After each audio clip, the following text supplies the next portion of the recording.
Ladies and gentlemen, welcome to the PGA Draft Cast, brought to you by WinDailySports.com. Just a quick reminder that Win Daily Sports doesn't just cover golf. They cover the NFL, the NHL, MLB, NBA, soccer, MMA, NASCAR, you name the sport. Win Daily Sports has projection models, optimizers, articles, and our famous Discord chat to cover it all. Now, if you click the promo link below and you type in Win Big or Green, you will get 1 week free of Win Daily. And then after that, it is just $5.99 per week for all of that, including some of our betting content. Now, let's get to the PGA Draft Cast, where we have proven track records with Joel, Spencer, David, and myself. Let's have some fun. Get in the chat. Make sure you subscribe to the page, and make sure you hit the like button.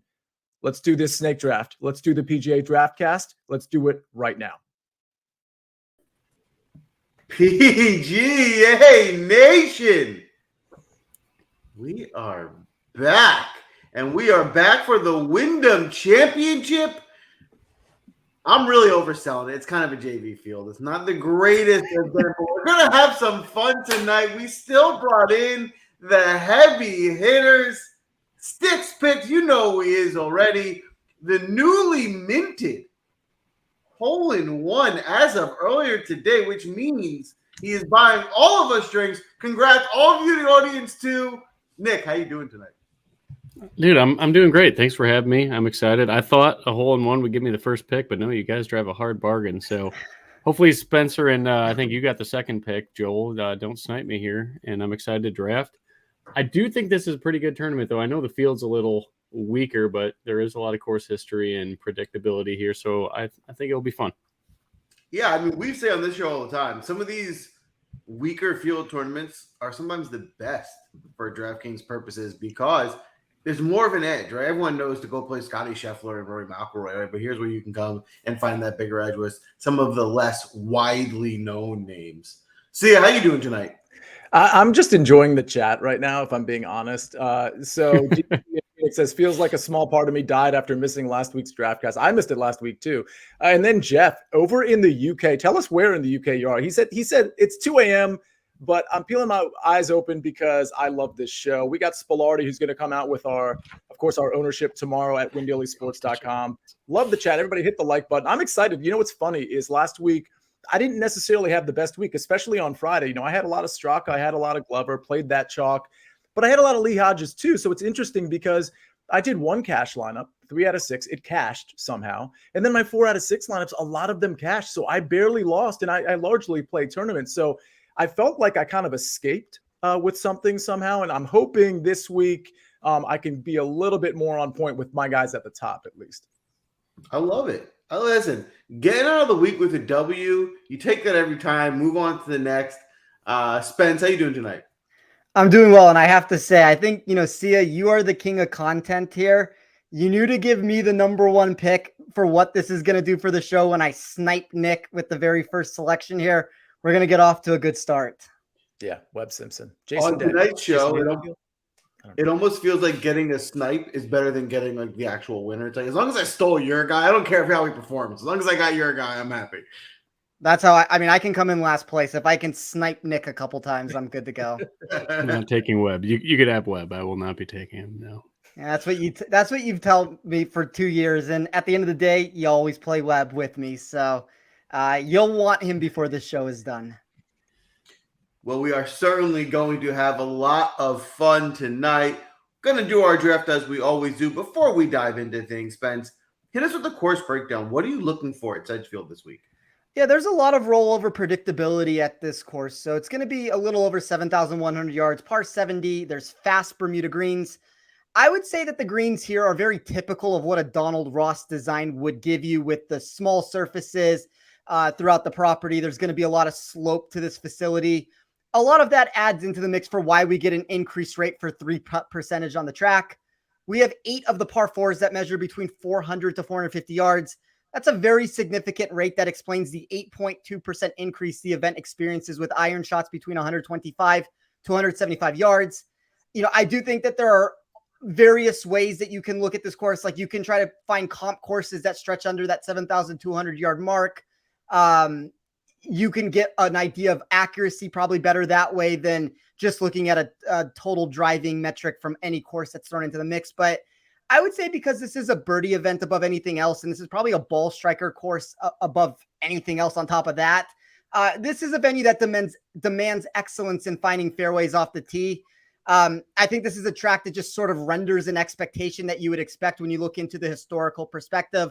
We see that with players like Webb Simpson continuously producing at this venue. So it's going to be a fun tournament to talk about because I'm not so sure ownership is necessarily where it should be on some of these players. And, you see some of it overdone, you see some of it underdone. I think there's an edge to be had. And I would say this is more of my standard of event of what I like, because we've now lost the, Scotty Schefflers, John Rahms, Rory McIlroys of the world. There's a lot more to dive into here for where I think we can get an edge. Well, we are certainly going to break it down tonight. I'm going to pull up the draft board and get that started. As we referenced earlier, it's going to be Spence, then me, then Nick, and see the audience going forth. As a reminder, this is your typical snake-style draft, like you would any fantasy football draft. Spencer, you'll be going first. It looks like your pick may already be in. Well, you got Good team. a lot of Yeah, left over, I'm good to man. go. I can just get out of here tonight. Consistent. That is a great team in 2018. Hey, wait, I forget. We talked about Styx's hole-in-one, right? We already talked about that, right? It was mentioned, but Hey, I don't think we've you guys heard the mentioned last it, of yeah. it for tonight. Just real quick, and I also have a question for Spencer about his course preview. That it's at least an important question to me, and I don't know if it's answerable. So, Spencer, I'm going to put you on the spot with a question that I don't know that you can fully answer. But Styx, you got a hole-in-one today. Like literally, it was probably like minutes after we confirmed you were on the DraftCast. So I think it's kind of like a PGA DraftCast bump sort of thing. With that said, can you just like walk us through it? Maybe give us the 30-second version. Yeah, absolutely. So I was actually pretty pissed going into that hole. I bogeyed a pretty easy par 5, a reachable one.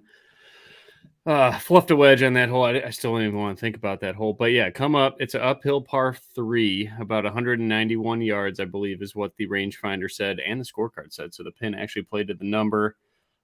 Tiny bit of wind to like 2 o'clock, give or take. So it was either a full 6 or a soft 5. I went with a soft 5, hit a little cut, probably about 5 yards at most left of the flag, started coming in, and like down Ross Greens, this was sloped to the back. Landed pin high, took about a little bit, 1-2 hops forward, and then started coming back down the hole or down the hill, and just disappeared, and we all saw it go in. So it was pretty awesome. So by far, the coolest moment in golf that I've had, and I play a ton of golf.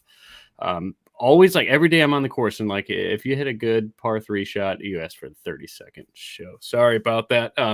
There's just so many days I'm like, I just don't think it's ever going to happen. And today it's like it was the least expected thing ever, and it was sweet. So yeah.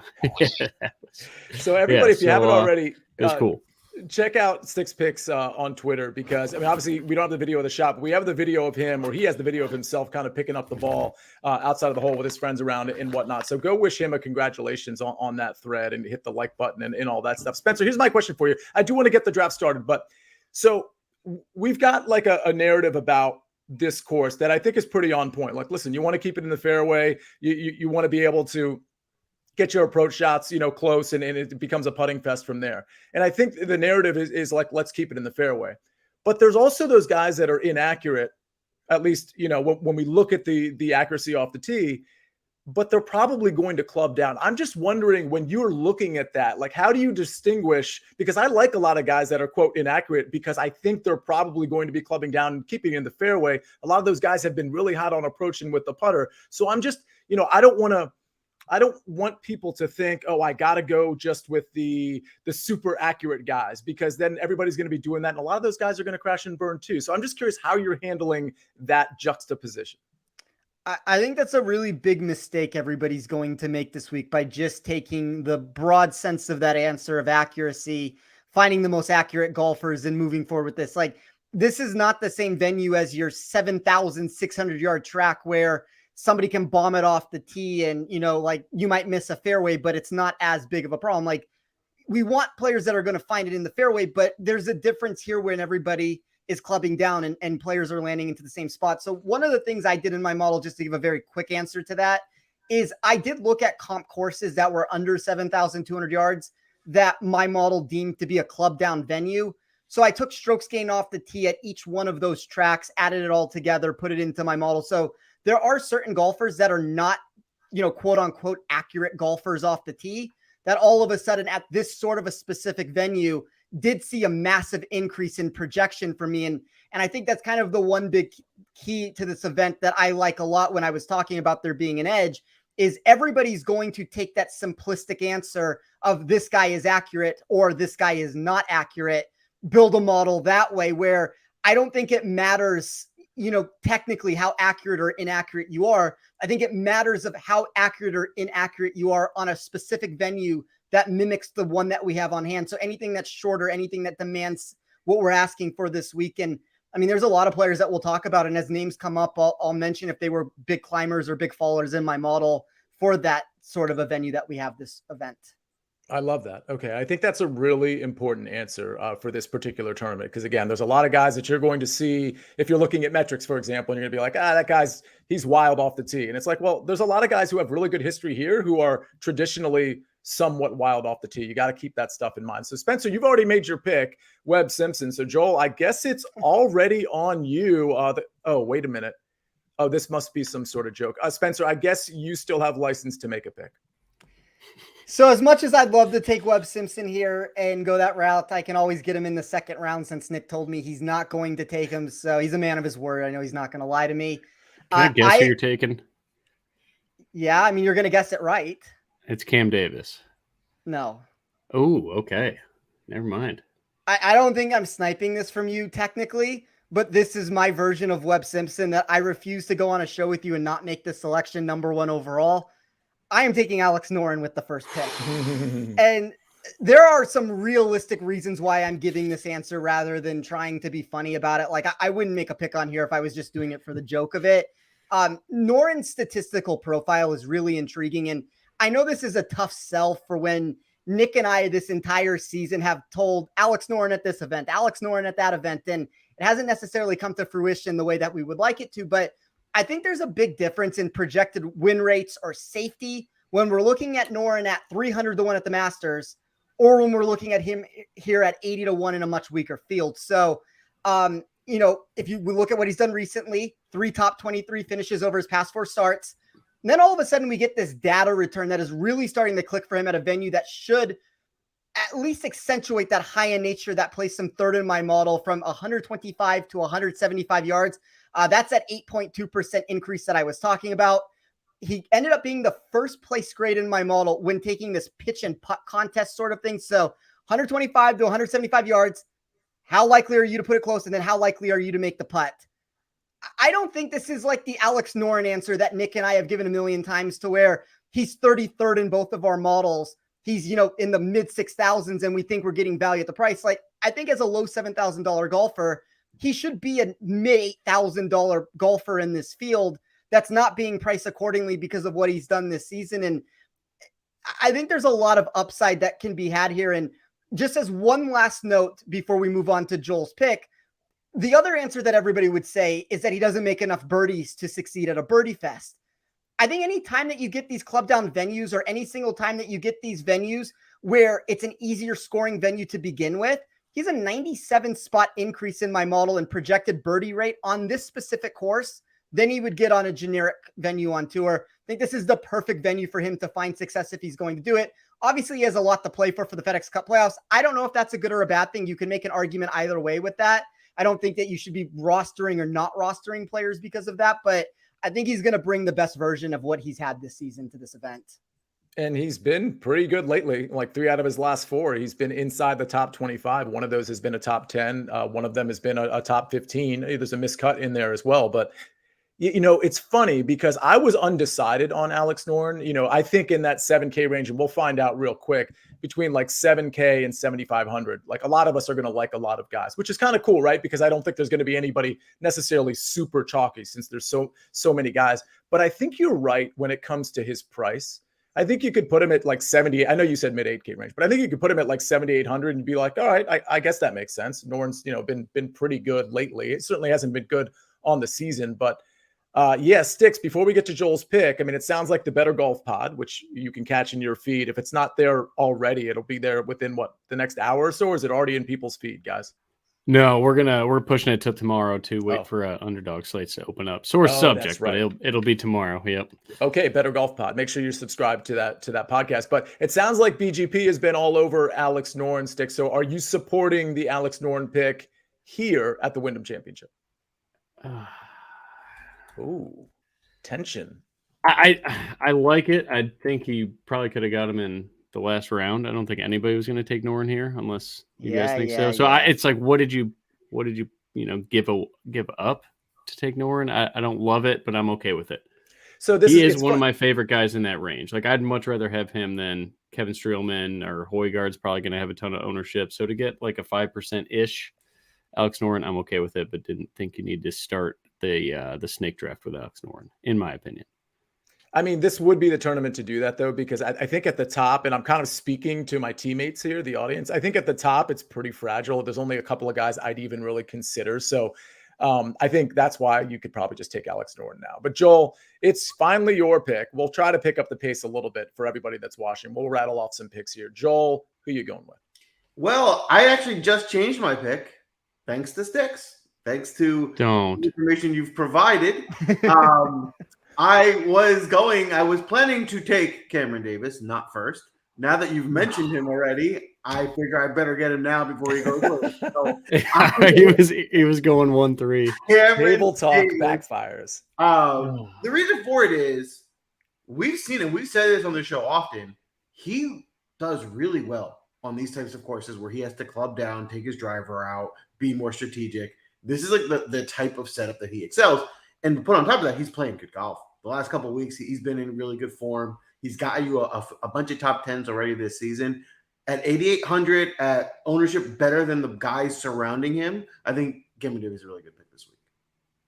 Yeah, Spencer, I want to kick this to you before we get Nick's pick, because I seem to recall looking at Cameron, and I don't know that this matters when we're talking about Cameron Davis, but looking at his metrics as of late and just not being super impressed. Again, it's Cameron Davis. This does seem like a pretty good track for him, and he's a talented player, like relative to the rest of this field. Are you in or out on Cameron Davis? I am in on Cameron Davis for the reasons that Joel mentioned of this being a club down spot for him. And you can even see that in my model of where he sees this massive increase in projected strokes gained off the tee. I know he has the distance, and that's like where that kind of creates this weird situation for everybody that they think he's a bomber, and he is a bomber, but he's actually better when you remove that club and you tell him he can't hit it for whatever reason that is. The weighted proximity numbers always look good. He actually was the number one player in my model when I ran this for safety. And I think that that's a really interesting answer for a golfer that's 10%, 11% owned right now. Like, that's not a ton of ownership around him. So I like the pick, Joel. Yeah, and I'll correct myself a little bit. He hasn't been bad over the last few tournaments. His approach play has been really good. I mean, a couple spots where it wasn't great, but he's popped on approach. The putter's been okay. It's been kind of on and off, but you could say that about probably 80% of the field. But ball striking wise, he's gaining basically 4 out of the last 4. One was negative 0.01. So yeah, Cameron Davis in good form. All right, Nick, we finally get to you. You're our special guest, but you're really just a Win Daily guy. So I don't even know if we can count you as a guest, but you seem to be laboring now. You've taken over the Spencer role because you're like squirming in your seat and you've got this aw shucks look on your face like somebody just took your guy because somebody just took your guy. So who is your guy now? Spencer. This is historically where I convinced Nick to take Webb Simpson on Better Golf Pod. Not happening. I'm going to, I really, really, really wanted Cam Davis. Everything about, Spencer and I have been talking about Cam Davis on club down spots forever, and he finally just peaked at every single part of his game at the 3M. I'm just going to take the punt. Give me Hideki. Oh, wow. Hideki, explain yourself. Just best player in the field. I'll take him. That's fair. I mean, you know what's funny about Hideki? Like, when I look at his if you were to ask me, like, okay, how's Decky looking last 24 rounds, which is a short sample size, mind you, but I think most people would be like, probably pretty bad.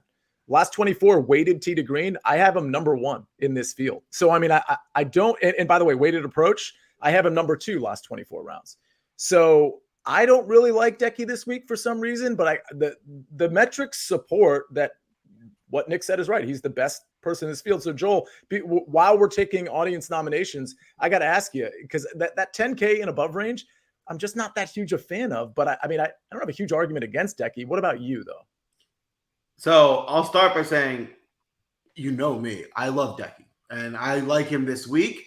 I agree with you, though, Sia, in that my strategy this week is that I don't feel like I need to go up to that range. I think I can be more balanced, staying 8K and not having to dive too low. So if I am building lineups where I'm going a more stars and scrubs approach, Decky would probably be the first guy in that top tier I'll go to. But in my more balanced lineups, obviously, it wouldn't work. All right. Well, we have some nominations that are in. Can somebody confirm whether we have an actual confirmation on any of these guys? It looks like maybe Henley would have gotten ratified. Looks like Russ is definitely the leading. Yeah. And for those of you that are new, to get somebody ratified, you just have to have two nominations. So Russell Henley, definitely. Nick is right. Jack Fisher and Danny DGCB28. Very catchy, Danny. Impressive. They have nominated Russell Henley. Who is the second one in? Can anybody confirm? I don't know that we have a second one in. Looks like Henley and Hadwin. Okay. Questionable. All right, but we'll take Henley and Hadwin. I guess those are our two guys. Henley makes sense. I mean, I'm not going to argue against Henley. I'm trying to let me take a look at his own. Do you guys know where he's looking at from an ownership standpoint? Yeah, that's high. So you guys, we're just kind of doing the chalky like standard thing here, which is fine. I don't have a problem with Henley. Hadwin, I want to get your opinions across the board on Hadwin. Just real quick stuff. Spencer, I'm going to start with you. Yes or no on Hadwin? I am in on Hadwin. I think that when you look at some of his metrics, they are a much better course fit here than the back-to-back miscuts that we've gotten. I think this is a nice buy low spot for him. Yeah, 10% ownership offsets Henley at least a little bit. Joel, in or out on Adam Hadwin? I'm in. Mainly price tag and ownership for his upside is, I think, a really good formula. Nick, is it 3 for 3 or 2 for 3? Absolutely. Yeah. I love him on Bermuda. He grades damn near just right next to Sam Burns on Bermuda putting for me too. Just hope those irons and the ball striking comes to play. He should be a good spot. 8K for Adam Hadwin. Henley is just so damn expensive. Could you ever imagine paying 10K for Henley? Yeah, it's pretty crazy, and he's popular too. But I mean, listen, he grades out well. He's safe. He feels pretty safe to me. But is that how you want to play your tourney team? That's a sort of a separate question. But I don't mind Henley. I'll have him in some lineups. So I mean, I'm not trying to be overly critical here. All right, Nick, you got Hideki Matsuyama, and who's next? All right, I'm taking a page out of Spencer's book. If we got to go ugly early, I'm going with Thomas Dietrich. I love that pick so much.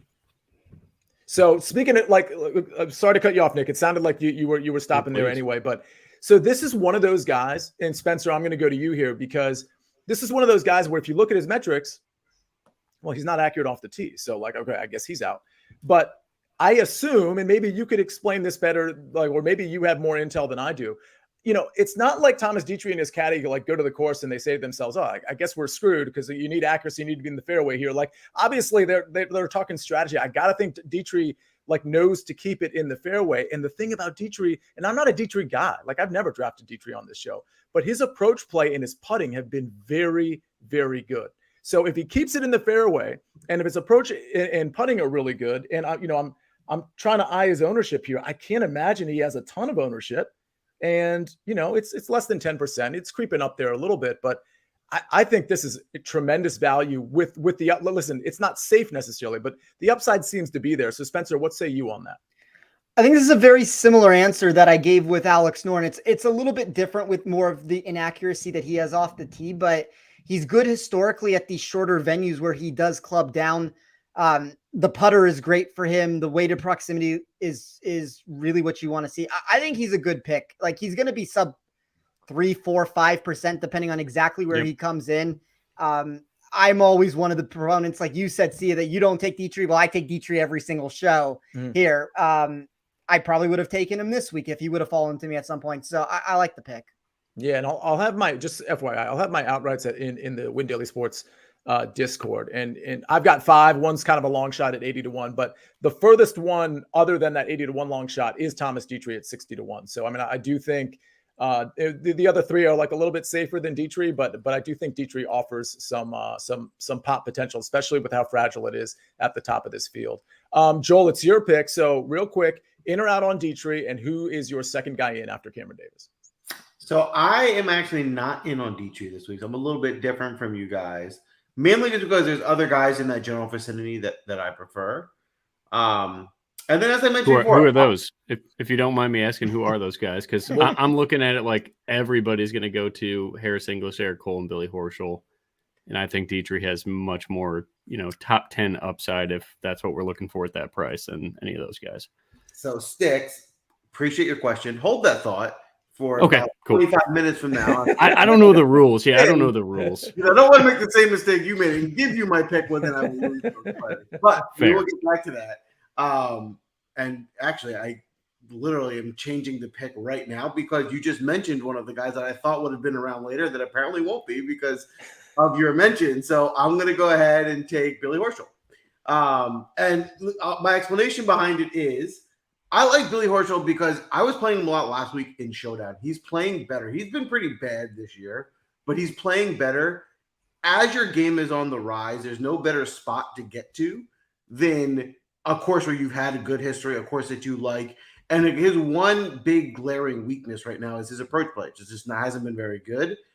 This is the course to get that right? It's not the most challenging course for approach play. If he's going to hit the driver well, be good on the putting greens, and get a little bit of leniency on the approach play, this is the spot for him to get right. Fair enough. I don't hate that. I'm not going to play Billy Horschel. But I get the logic, and obviously the history here is pretty solid. All right, Spencer, you got back-to-back picks, but let us know on Billy Ho. By the way, Sticks, you can't be on Billy Ho. I know you're not a big fan of him in general, but is it a no on Billy Ho for the Wyndham Championship? Classic. What a rookie. Can you believe this guy? Gets a hole in one, thinks he can do whatever he wants. Well, I've been having cocktails for the whole one. No, I think the ball striking is all over the place. I do respect the course history, but I think his ownership is going to creep up to 15% just because everybody got to see him on TV Sunday. So that's, I think Dietrich's ball striking is in a much better spot. His accuracy has actually been solid lately. And again, the club down thing, I would just much rather pivot to a 5 to 6% owned Thomas Dietrich. Spencer, Billy Ho, yes or no? And who are your back-to-back picks? I mean, I think if directly comparing Horschel to Dietrich, that makes sense. But I am going to play Horschel this week if this stays sub 15%. I actually think he's a good play in this tournament. All right, fair enough. All right, I am going to once again go down this board with my next pick, and I am going to take Ben Griffin at 7,200. I don't know how much money I'm going to have when this is all said and done, probably thousands of dollars, but that is okay. Griffin has a very similar trajectory that we were just talking about with Alex Noren, where 3 made cuts in his last 4. All 3 of those finishes that made the cut landed inside the top 33. I don't know if I necessarily think he's going to win the event. Like, I have an outright ticket on him at 90-1 that I thought was a very enticing price. But, between the weighted putting and the Donald Ross courses and his top 5 that he had at this venue last year, and just historically how he's produced at some of these shorter venues in the past, like those are all top 10 grades for me in my model or top 15 grades for me in my model. And I think this is one of those spots where the ownership is starting to move up. I'd like to say that, he was the number 1 player for me in my model this week. That's not from an upside answer. Like, I think for upside, obviously things shift there, but there were so many safety metrics that I had that pushed him up the board where some of these other guys were so boom or bust in different iterations of how I ran the sheet. You could say that the weighted proximity for Griffin is something that you could worry about. And sure, I would say that that's fair, but I think this shorter track actually helps him with that. Yeah, Griffin's gained on approach 9 in a row. It seems like he's sort of found something. The putter's there, the history's there. I get that. The only thing I'd caution people with is there's only so many guys that are going to carry some ownership. We'll talk about them later in that 7 to 7,500 range. There's going to be probably 5 that are in that sort of 6 to 11% range. I would just be careful of that because I just think there's so many obvious decent pivots that could do just as well, if not better. So my whole point on Griffin is just keep an eye on the ownership. I'm not saying don't play him. And for the record, you can still play him if he's 8 or 9%. I just want people to know that there's so many people in that range. So if somebody really creeps up in that low 7K range, I just would probably find a reason to go somewhere else. All right, you got to go somewhere else too, Spencer. Who's next? I thought the 2 players in the low $8,000 range that were probably the 2 most mispriced options were Adam Hadwin and Chris Kirk. I'm going to take Chris Kirk this week. He's number one in my model in weighted par 4 scoring from 400 to 450 yards. I talked about how 8 of those holes this week will land within that distance. I think you kind of get a very similar rebate in the price with him missing his last cut of the last tournament that he played. But I think this is an opportunity for him at a course that he should like, at a venue where anytime you get these club down spots, like I kind of think of the Sony Open maybe as one of those courses where you need to be good off the tee and accurate off the tee here. So I like Chris Kirk a lot for the price. Joel, I want to get to the chat in a second because the chat is unbelievable. You guys are hilarious. I love every single one of you. Joel, are you in or out on Chris Kirk? Because just let me preface that question by saying I personally haven't decided. Usually when I'm not sure about Chris Kirk, it usually means I end up being out on Chris Kirk. So I'm just curious where you stand, and then Sticks, same thing for you. I like Chris Kirk. I think he's underpriced in this field. Sticks? I love him, but man, if you look around the betting market right now, he is a dog in every single matchup against people that, JJ Spawn's a big favorite to him. So that's a little alarming because I do kind of factor that in for me, trust bookmakers if it's a bookmaker that, you value. But other than that, he checks every single box for me. So it's I'm kind of on the fence right now, but if I had to, it's usually going to be in favor of Chris Kirk. Absolutely. Those types of conversations in terms of the betting market and how that influences your DFS decisions, you specifically, Nick and Spencer, that's the type of stuff we can hear on Better Golf Pod, correct? Yes, absolutely. Yeah, we go into that in great detail. Love that. Love that podcast. Everybody, please check it out. Joel, you got Cameron Davis, Billy Horschel, and who is next? All right, I'm diving in here. I'm going to get pretty chalky. I think this is a guy that's a really good course fit. I think he easily could have been another $1,000 in this field. So I love the price on Denny McCarthy. I think people might be, I think he's going to be chalky. So I don't think you're going to get an ownership benefit. But my thought is, he wasn't great at the Open. He missed the cut. Maybe people are going to start coming off of him. If you just give him a pass there, maybe even the last 2 weeks, he's been great this season for an extended period of time. I think he's going to get back into that good form we've seen before the Open. Yeah, I agree. I mean, he's going to be popular. He's going to be the highest owned guy in the 8K range, probably in that 18 to 20% range, I'm guessing, because he is really underpriced. And again, I'm not saying you shouldn't play Denny McCarthy. I'm just arming you with the information that he's definitely going to be chalky, but it's hard to say no, Spencer, to Denny McCarthy. I'm curious what your model is saying, though. Are you in on Denny or no? I don't love the ownership around him. It doesn't mean that I'm out right now. Like, I have him as the second highest owned player, and I have him. I'd be curious to hear what Nick has him at, but I have him at about 24%.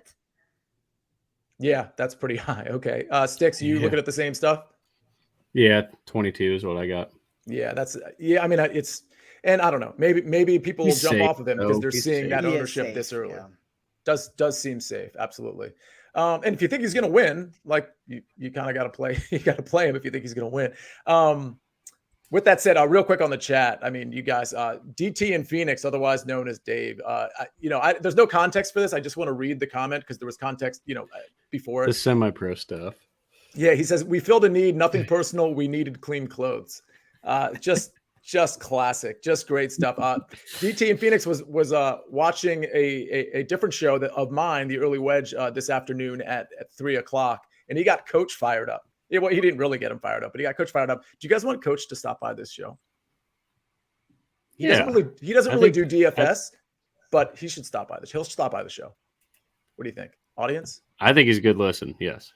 He's a great listen. God, great listen, great guy. Doesn't do DFS, but he does golf. So he'll maybe I'll have him just like stop by in the middle of a show and surprise everybody. So that'd be cool. All right. Speaking of surprises, Hideki Matsuyama was a slight surprise to me. Thomas Dietrich, not a surprise to me. Nick, who's the third guy? I mean, there's plenty of upside in your first two picks. Is that where we're trending? Who's next? Yep, we're going more upside. Other than the last 2 weeks, I have loved what I've seen with the new putter from Mr. Siwoo Kim, course history himself. One of the most elite ball strikers in this field, which isn't saying a whole lot. But again, just going to the betting market, he's a 10-point dog to Russell Henley, who's 1,200, I think 1,200. Yeah, 1,200 more expensive on DraftKings. So, yeah, I'm going to take Siwoo all day long there. Yeah, another guy that seems pretty safe. Joel, he'll be popular, no doubt. He will be popular. Joel, in or out on Siwoo? In. I like Siwoo a lot. Similar reasons as Denny. I think from a talent perspective, from the price where he's at, I'd rather play guys like Denny and Siwoo than pay up for the Henleys and the Deckies and be just more balanced that way. So Siwoo definitely fits that profile this week. Speaking of balance, Spencer, before I get your answer on Siwoo, if you're playing a cash game, don't you just start with, you can do it with you can start with Henley or somebody up there if you want, but don't you just start with Siwoo and work down and have this super balanced cash game lineup? Wouldn't that be the way to go? Spencer, any thoughts there? This might be a controversial take from the answer that I just gave, but I think if I was starting a cash game lineup, I would rather start with McCarthy over Siwoo Kim. Fair enough, but the point is still the same, right? Because you could start with Siwoo at 9,000, go to McCarthy at 8,700. You're left with a ton of money to just swing at some of those what people will perceive to be safe guys in that low mid 8K, high 7K range, right? I think in general, if you look at, even if we're not talking cash game builds here, and this probably maybe gives away too much strategy on my part, but I think there's a lot of value to be had in that range to begin with. Which is what makes this board difficult, because I think, Sia, you and I seem to be on the same wavelength here, to where there may be some overpriced options near the very top or towards that range, wherever you want to cut that off. So I don't, without naming players, yes. I think there's a lot of names in that section. All right. Speaking of naming players, we have our two guys, and I like both of these. So it's interesting. It's Adam Schenk and it's JT Poston, right? Did I get that right? It looks like Model Maniac has confirmed back 9 bets, otherwise known as Byron. Who did you just ride your bike for a week? Tell us how many miles you rode your bike. I didn't get the details. I just know you went on a crazy journey. Adam Schenk, I really love, in spite of the fact, everybody should know this, his history here is really bad. But his upside just seems so good. I got to think that the way he's been playing lately, by the way, the last 7 tournaments include 3 missed cuts and 4 top 7 finishes or better. This is your classic tournament guy that has a ton of upside. The metrics are speaking to me: approach, tee to green, putter, everything. Nick, what do you have to say? Is it an Adam Schenk addition, I hope? Yeah, this was my next pick. It didn't happen that way. But yeah, just looking at Adam Schenk, 14th in ball striking, 13th in accuracy at the Schwab, 8th in ball striking at the Memorial. The accuracy is good in all these. US Open, he was terrible in round 1, but lit it up in round 2, 10th in ball striking there. Travelers is kind of just, whatever. He was playing a lot of golf in I think every weekend in a row there. And then the Rocket Mortgage, 7th in ball striking, top 20 in accuracy, and the John Deere, 13th in ball striking. Give him a pass at the Open Championship, his first time over there at that major. So, yeah, for a guy that's going to be 2 to 3% owned, I think, when everybody else is going up to in that range, it looks like Brendan Todd and Kevin Streelman again, and probably Garrick Higo riding that, which I'm okay with Higo. Well, we'll talk about that later. But yeah, Adam Schenk, I love that pick for the audience. Yeah, remember when I said I had Dietrich at 60 to 1, and then there's a long shot play I had at 80 to 1? It's Adam Schenk. FYI. And just love him. Again, the history here is bad, so it could crash and burn, but I'm really looking for the upside, and that's what I think Schenk has to offer. Poston, upside, yeah, he won here before, obviously. And I just mentioned the stat on Schenk over his last 7 tournaments, 4 inside the 7th or better. Well, look at what Poston's done over his last 4. 6th, 41st, and 2nd. The guy's on fire, and I don't think this is a terrible course fit. So let's do a quick yes or no. Joel, I'm going to start with you before we get to Nick's 4th pick. Joel, yes or no, and just go Adam Schenk and JT Poston. Yes to Poston, yes to Schenk. Spencer? So I don't think Adam Schenk is going to be 2% owned. I think he's going to be popular. Yeah, he's going to climb. I think he's going to be 10% plus. That would be my guess to the situation. But I'm out on Adam Schenk. I think he's way too volatile. JT Poston was going to be my next pick. Yeah, he's certainly volatile. He misses cuts at the same rate that he top 7s. But again, I think he grades out really well too, with the putter, with the accuracy, the approach, all of those things. So we'll see. I think he's going to be one of those where everybody's going to keep an eye on. All right, Nick, you've got a great starting 3. How are you going to screw it up? I'm in a blender right now. This is tough. Eve 6 reference. Heart in a blender. Anybody? Band. Yeah, absolutely. While we're waiting, so Byron, 500 miles give me a second. Through the cornfields of Iowa. #Ragbri. I don't know what that hashtag means. He says it was so hot. So anyway, congratulations to Byron for 500 miles. Sounds like a lot to be on a bike, but whatever. All right, Nick, you ready yet? Still no? Do we have a Spencer squirming situation here? Yeah, this isn't good. I'm going to punt. Give me Brendan Todd. All right. I don't hate Brendan Todd. I kind of like him in a matchup against Gary Woodland, minus 120. I think that's over on DraftKings. But that's more of a fade on Gary Woodland and his putter than it is anything else. Any commentary on Todd, Nick? I mean, obviously, like the recent form, last couple tournaments, it's decent. Course fit, decent. If not good. My numbers like him a lot. I have him proper at 39-1, which blows my mind. So I'm just going to take that implied probability that I have. Don't like it, though. I think he's going to be popular. He's just a cut maker. So, again, I'm hoping Dietrich comes in low-owned, and we'll get weird here with these last two picks. But I was banking on Shank to be my guy here, and so I'm just going to go in that same price range. Take the chalk and Brendan Todd and hate my life. Spencer, before we get to Joel's pick, Brendan Todd, yes or no? From a DFS answer, I don't know. There's a lot of ownership. From the matchup that you just said, Sia, I like that matchup. Mm-hmm. I think that's a very good bet to consider because I'm also out on Gary Woodland this week. Yeah. All right. Fair enough. Yeah. I think that's where I'm going to play Brendan Todd in that matchup department against Gary Woodland. I don't think I'm going to end up playing him. And it's not because I want to fade him necessarily. It's just because in that, like I said, in that flat 7K to 7,500 range, there's so many guys I like, and Brendan Todd just wasn't one of the guys that really flashed for me. So that's why it's a no there. Joel, Brendan Todd, yes or no? And who's your next pick? I'm going to say yes to Brendan Todd. And now I'm strategically making my pick, looking at Spencer and who he might be taking and trying to make sure I get that guy first before I gets back to you for my next pick. It's between two guys. And it's interesting. I've never seen Spencer draft this guy before, I don't think. But I still think this is the guy he might take. So I'm going to go ahead and take Shane Lowry. Ooh, interesting. I didn't see that coming. Go ahead. My thought process for Lowry, listen, fully transparency, some of the guys in that upper 9K range that I wanted had already been taken. Then guys like Poston, Siwoo, I was looking at, they're gone. So Lowry has still been playing well. If you saw, his putter, his short game has been improved. If he has a hot week with the short game and strikes the ball well, he can go out and win this tournament. And for the talent of golfer he is, to be 9,500, 1,000 less than Henley and Matsuyama, I think it's still a very good value for him. Yeah, it's interesting. I mean, ownership has to go somewhere. I'm actually surprised that I'm seeing him at around 20%. Spencer, is that what you're seeing as well? Because I honestly, I thought he would have been like 15, 16%. I have him like half of that. I have him at 11. Oh, Nick, what about you? 15, but still for the price, everything that Joel said, so I'm stamping that one. I love that pick. Fair enough. Okay, so Spencer, you got back-to-back picks, but I do want to remind everybody two things. One, hit the like button, please.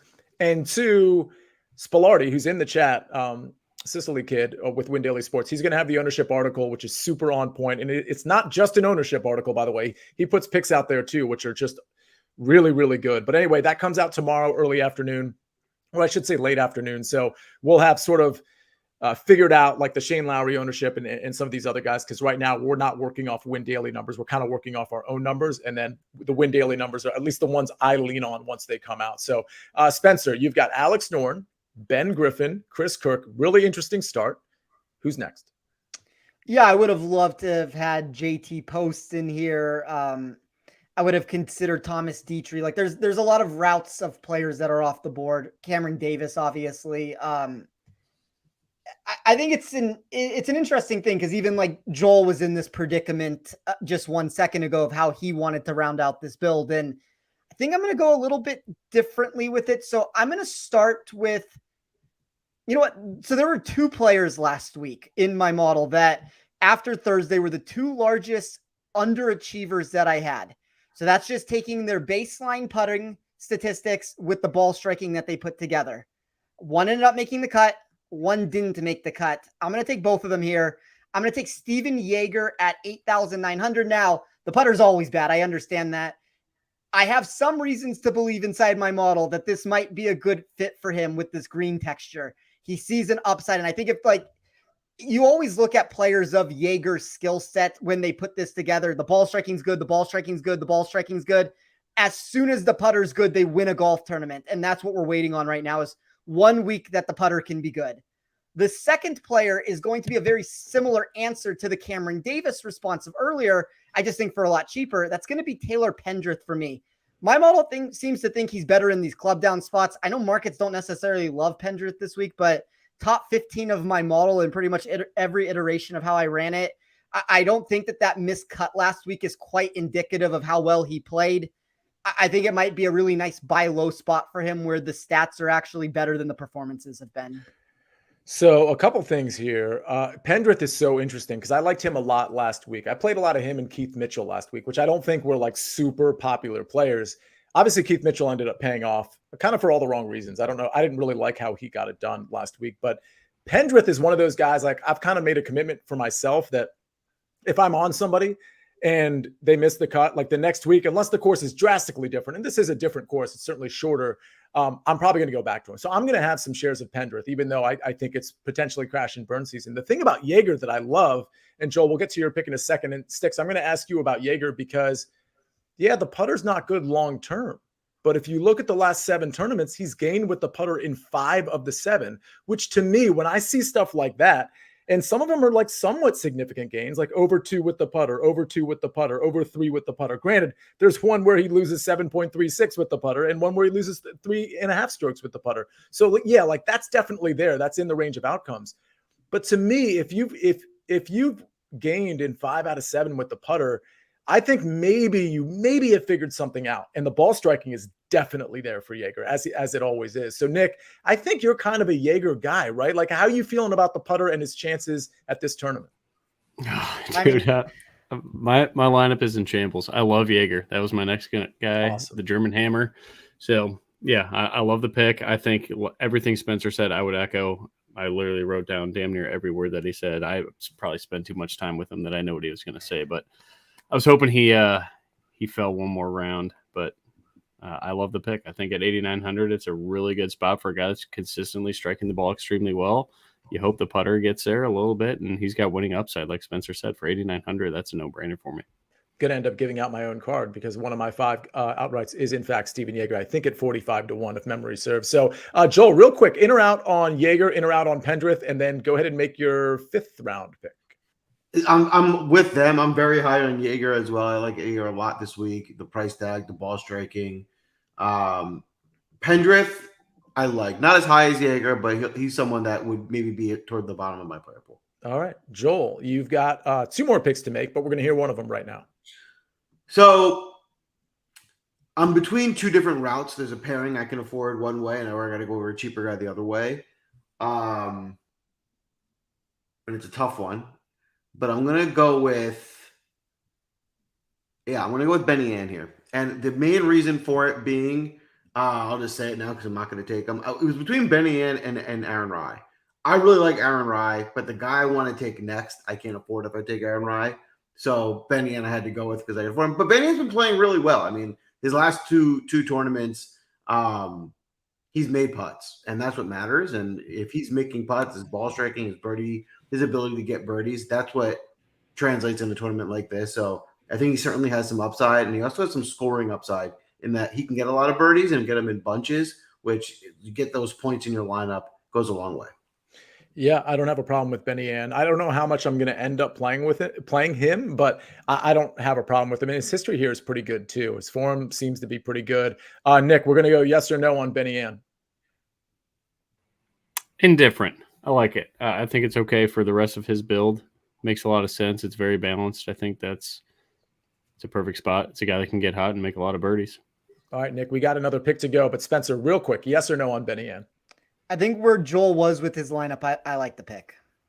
Okay, so that to me, that sounds like you're not playing Benny Ann, though. I don't know. I'm kind of indifferent also. Like, he's a neutral value. I think he's intriguing because he's sub 10% and the form looks really good.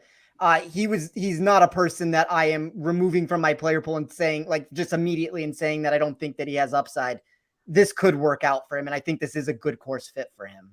All right, Nick, it is on you. You've got Hideki, you got Dietrich, Siwoo Kim, Brendan Todd, and who is next? It's going to be gross, boys. Give me Justin Thomas. Wow. You know what's funny about Justin Thomas, Nick? I just saw his name and I'm like, he's 10% owned, like trending to 11, which isn't high. It's not, that is not high by any means. Like every single person around him is higher than that. But like the shock of me like thinking, well, 10% of people are still on Justin Thomas. And I'm just shocked by that, but maybe I shouldn't be. Tell us why I should not be shocked by that. I mean, he struck the ball really well in round one last week. I know that's kind of a mixed bag, and for 9,100, you probably want a lot more safety, but everything I put on Bermuda is by far his best surface. Southeast, kind of where he's from. So I'm just going to ride the winning upside, the low ownership that my lineup is kind of dictating after taking Brendan Todd, Hideki, and Siwoo. Yeah, I'm taking guys outside of Brendan Todd that can win this tournament. So I'm going to go with Justin Thomas. He needs the FedEx Cup points. I know that doesn't translate to making a lot of birdies, but I need the upside. And Spencer really killed me with Jaeger because that was kind of the price range that I had left was 88 to 92. So I'm going to go with the best player in my numbers at 9,100 and Justin Thomas.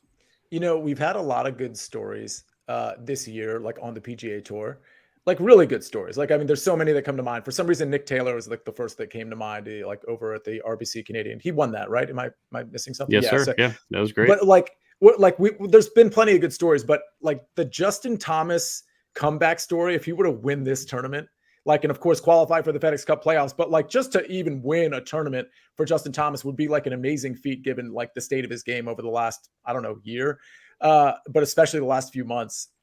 Yeah, that would be really cool. I'd love to see it. I'm not rostering him, but I'd love to see it. The guy has missed one cut on a Bermuda event, so if for whatever that's worth, I hope he finds some similarities to back home here for JT. So I'm going to take him. All right. Well, speaking of Bermuda, it looks like the chat may have nominated Dylan Wu, and I only bring up the grass style because Dylan Wu gained over 11 strokes putting last week. Like that's insane. But in his defense, he gained ball striking too. So it wasn't like all putter, but it was pretty much all putter. So is Dylan Wu one of our two guys? Did we decide that? If so, can we put in Doug Gim and before we do more nominations, how much do we have left? I'm not Doug Gim, excuse me. Dylan Wu. How much do we have left? 8,300. 8,300. Somebody mentioned Smalley. I really like Smalley. Is that one? I think we should go ahead and go with. So we have 8,300 left. We can afford Smalley. I see Eric Cole in here. Let's go Smalley. I get a vote in this too. So he's 8,100, right? So we can afford Alex Smalley. Yes. I'm not sure what's not to like about Alex Smalley. Ball striking's there. Putters, can be up and down. He's a member here. 13th and 29th, the only two times he's played here. I think he's another guy that's on that outright card. By the way, Win Daily Sports Discord, I'm not only putting outrights, my matchups, all of that stuff too, top 30s, top 40s, all that stuff. But I like Smalley a lot. So it sounds like some of the chat likes Smalley. Dave is good with Smalley. Gust Card is good with Smalley. Nick, are you good with Smalley? Absolutely. Yeah. Joel, yes or no? Yes. All right. And North Carolina boy. Yeah, I've always given this answer with Smalley. I think anytime that he gets a par 70 and you remove some of that, you get a reduction in par 5 scoring. I think his upside increases. I think this is, for obvious reasons of this being a hometown fit for him, I think it's also a good course fit for him. Yeah, I absolutely love it. I like our team. I think this is a really solid team, actually. I think if you wanted to steal this lineup and just put it in as one of your lineups, I have no problem with it. And honestly, if for some reason you don't like Dylan Wu, there's not a lot of good 6,900 options, but there's some, and so you could swap him out or there's a lot you can do with this lineup if you don't like one or two guys. But I love this lineup. Nick, who is your last pick? You just drafted Justin Thomas. Who's the last one in? Give me Robbie Shelton. Wow. That I did not see. Did you only have a certain amount left? What did you have? 6,300? Is that what I just saw? Yeah, it was him or Tano Goya, but Robbie Shelton, if I use a very small sample size, peaked a little bit with the iron play the first time that he's gained strokes approach significantly since he was on that hot run there at Pebble Beach, Farmers, all that. So I'm going with Robbie Shelton. Wow. Okay. In that range, that 6,300 range, just in case anybody's ever down there, I think Scott Piercy's probably in play. Jim Herman, Richie Warinsky has a good history here. But I'm not going to go in that range, but I just wanted to throw those names out because I think they're decent if you have to go down there. Joel, you have to go kind of low here. Who's your last guy in? All right. So, as I said on my last pick, I took Benyon because I wanted to be able to afford this guy. I mentioned this guy a lot. You all know I like him. If he's going to come off a top 15 finish, I'm surely going back after him. It's Callum Tarrant. He gained a lot of strokes putting last week, and that's his big handicap. He's not a great putter. If he has found something with that putter, his ball striking has been pretty good. I think he can have another really good result if he's making putts this week. So, a guy under 7K, I think there's plenty of upside here with Tarrant. Yeah, and he finished really well here last year, 27th last year in his only appearance. I mean, that is somewhat telling to me. I'll say since I'm not giving anything away here, other guys I like, and I'm talking about our team too instead of Dylan Wu. Matt Wallace is interesting, but I think Peter Quest and Carson Young are also really interesting. So it's just a couple of guys to point out if you're flirting with that upper 6K range, which I'm not going to be. Most of my lineups are not going to include a 6K guy, but I just wanted to throw that out there. All right, Spencer. Go ahead. Yeah. If I did take Rye, I was going to take Quest with the other pick. So I agree. Okay. Love it. Absolutely love it. All right, before we get to our first round leaders, which is what we do to close the show, Spencer, we need to close the show with your final pick. This is not the route that I was planning to go, and it feels like I end up with Sung Jae Im every single show that we do for one reason or another, but I have the money to afford him. The course history, 4 top 24 finishes. I know he's kind of been hit and miss recently, but I mean, I can't find anybody left on the board that I think has more win equity than he would. I mean, I guess you could make an argument that I could leave a bunch on and take Sam Burns maybe, but with Hideki and Henley both gone, I guess it's just natural for me to go to Sung Jae here. Yeah, that's interesting. So it's interesting you brought up Sam Burns specifically. So instead of doing and we'll pull, you know what, we can go ahead and pull down the board now. Everybody take a look at this. We'll tweet it out. So if you want to, submit some of these lineups, you're certainly more than welcome to do that. But Spencer, you brought up something really interesting. So before we get to the first round leaders, Joel, I wanted to ask, Joel, I'm going to ask you this, and I'm going to ask Nick next. I think I like Sam Burns better than Sung Jae Im. Let's just take the price out of it. I think Sam Burns is one of those guys you can consider like kind of a club down guy, tries to keep it in the fairway, and then the approach and the putter we know can get hot with Sam Burns. I think he's one of those guys that at the ownership that I'm looking at doesn't seem super high, but then again, it's about the same as Sung Jae with Russell and Hideki being higher than both of those guys. If I just told you, forget about price, forget about ownership, because ownership's the same anyway, Sam Burns or Sung Jae Im, you have to roster one of them. Who's it going to be? Joel, I'll start with you. It's a tough one. Ooh. It's very close. I'm going to take Sung Jae, but very close. Yeah, I mean, Sung Jae certainly has the history, so I kind of get if it's close going over to Sung Jae. My answer, Nick, is Sam Burns. What's your answer? Sam Burns, almost the same reason I like Cam Davis on these club down spots. I think that's a great spot for Sam Burns and the best putter in the field. All right. Well, that answers that. If you have any other questions, let us know in the chat. But we got some first round leaders to take care of, right, Joel? We do. We're not done yet. This week especially, I feel like the fun first round leader is going to be super fun. You can get some good numbers. So we'll start with you this week, Spence. Who are you looking at in the first round leader market?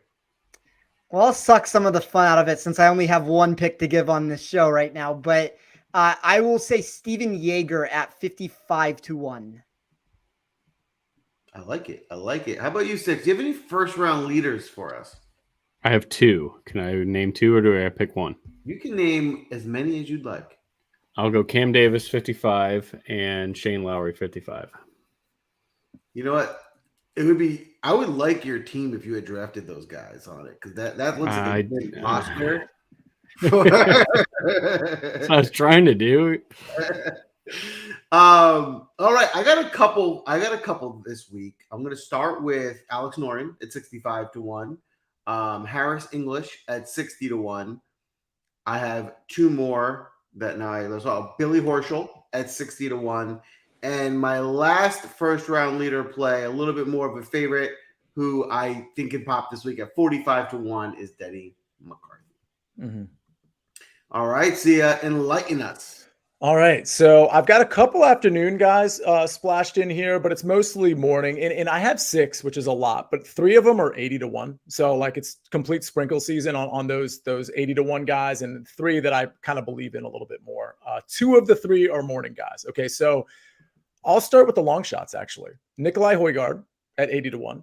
Another guy, like I think he's kind of in that Dietrich mold where inaccurate traditionally, but if he clubs down, like the approach and the putter have looked really good with him. I noticed and Nick mentioned this early in the show, he's picking up a lot more popularity than I would have thought. I mean, way more than I would have thought. So just be careful there from a DFS standpoint. 80 to 1, first round leader for Nikolai Højgaard. I'll go right back to Doug Gim, who we thought was, I was big on him last week. We thought he was going to miss the cut on Thursday, and then he shoots 8 under on Friday. And that's the exact type of guy I'm looking for. If he finds the putter, we know the ball striking is usually there. Adam Schenk is an 80 to 1 outright, but he's also an 80 to 1 first round leader. Again, the history isn't good here for him, but I just think he's on a different playing field. And if the game is on, like he's going to hunt down birdies. That's just his game when his game is on. So those are the 3 80 to 1s, Gim, Højgaard, and Schenk. And now the 3 kind of like lower shots here. Sam Burns at 40 to 1. He's a morning tee time. Alex Smalley's afternoon, I believe. He's 55 to 1. So I'm going to throw him in there because I'm just feeling the Alex Smalley vibes, and I'm looking at the metrics, and it just all looks good to me. And I do think there's probably going to be a DFS advantage. We were talking to David Bileski about this. AM Thursday, PM Friday might have an advantage. But as far as Thursday itself, I don't think it's a huge advantage, at least not right now. Morning, afternoon. I almost never take afternoon guys, but in this case with Smalley, I'm going to go ahead and take at least one afternoon guy. But your easy button first round leader play. Sorry, I'm talking so much. Your easy button first round leader play. The one that you want to mortgage all of your homes, borrow money from your friends, your parents, say it's for different reasons, like more like have a false pretense because you're going to be able to pay them back 55-fold once this hits. Spencer and me, we're on the same team here. Jaeger bombs. It's Steven Jaeger. It's Tuesday. It's Tuesday night. On Thursday evening, your first round leader. I'm not predicting the future. I am telling you the future. Your first round leader at the Wyndham Championship 2023. It's none other than Steven Jaeger, 55 to 1. You're welcome, everybody. When Thursday ends and Steven Jaeger is the first leader, as we know he will be. Yes, obviously. We all will come together, get back on a Zoom, and all do a Jaeger bomb as a group. That's what's going to happen Thursday night. So we'll see you then. We'll never do that. Count for cash. You don't like Jaeger bombs? They're delicious. No, I will drink damn near everything. I will never drink Jaeger again. You couldn't pay me. Yeah, but when you drop it into the Red Bull, it doesn't actually taste like Jaeger. Won't ever do it. Bad memory. What if you mortgage your home, put all the Not money since the on accident. the first round leader, and that hits? Then will you do Jaeger bomb? No. Oh, come on. Before the chat leaves us, we got a little bit of time here. Oh, David's in the chat. Hi, David. Okay, so Nick just brought up something in the chat. I want you to type in, let us know what is the alcohol that you just will never touch because of a bad experience. I think for me, it's gin. Like Rumpelmitz Gold Rush is another thing that I had a bad experience with. Gold Rush is like the broke version of Rumpelmitz. But the point is, I think I'm going to go with gin. So if you're in the chat and you have an aversion to a particular liquor or shot, type it into the chat. I'm just really curious where the answers are. And while I'm waiting for those answers, well, we got Nick's answer, I think. Spencer, do you drink? I mean, Joel, do you drink? I don't even know if you guys drink, but Spencer, I'm going to start with you. Is there an alcohol that you're averse to?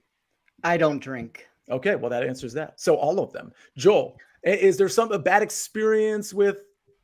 This is a true story. Yeah, my one really bad experience was actually Jägermeister. And I didn't drink it for a very long time, but I've come out of it. That was in college, and now I'll have it. I don't go to it often, but I can drink it. So can I talk about gin real quick? All right, yeah, you go ahead. You go ahead. No. You guys got to try. So I'm not a gin guy either. You need to try Long Drink. It is like the new seltzer blowing up the world. It is a gin seltzer. It is absolutely fantastic. 10 out of 10 would recommend.